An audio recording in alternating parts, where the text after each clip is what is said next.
Good day! I am Alyzza Mae Martinez, a third-year communication student, and today, this critic video is about a literary piece written by Leo Tolstoy entitled God Sees the Truth But Waits. Now let's get to know the author first. Count Leo Tolstoy is a Russian writer who was best known for his two longest works, which are War and Peace and Anna Karenina. Among his earliest publications are autobiographical works which reveal aspects of his life and experiences.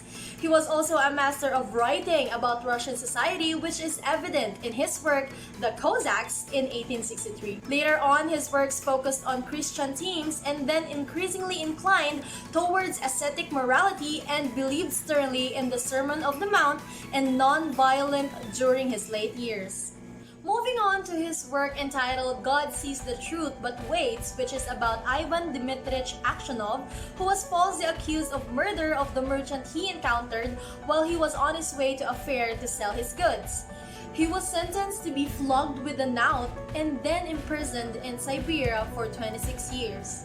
He then puts his faith to God and believed that it is only to Him whom he needs to appeal to.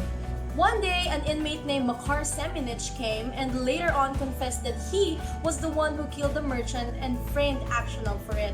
But by the time the officials arranged Aksyonov's release, he has already died. This story happened in a small town in Russia countryside called Vladimir in the 19th century. Using a philosophical approach, I intend to evaluate the ethical content of this literary piece. Starting with the moral statement that we can derive from the story, the line, "When the world is up against you, God alone knows the truth." This statement was explicitly shown through the series of events in the story. From the moment the police are cross-examining Aksionov to him being sentenced until the day he met Semenich. Believing that God knows everything is one of the life views that were shown in the story by Aksionov for accepting his sentence and living a moral life in prison. With all the things that happened to Aksionov, we can say that the universe will give us struggles which should make our relationship with God much stronger.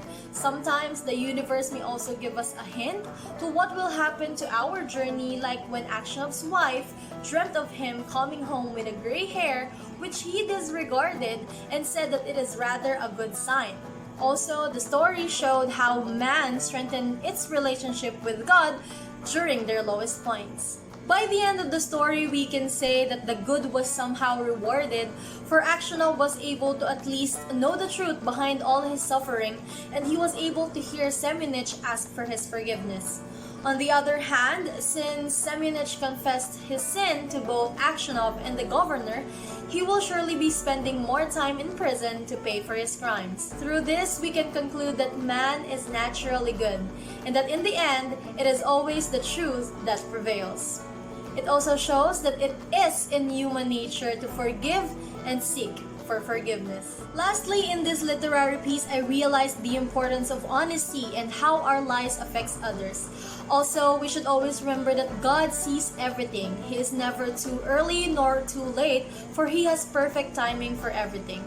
Sometimes we may feel that there are problems that are taking too long to be solved, but we must always put our trust in God, not only during these bad times, but most especially during the good ones. Let's not stop believing in God and always be good to others as well. Most of all, let us learn to forgive, because sometimes it might be the only way to free ourselves. Thank you.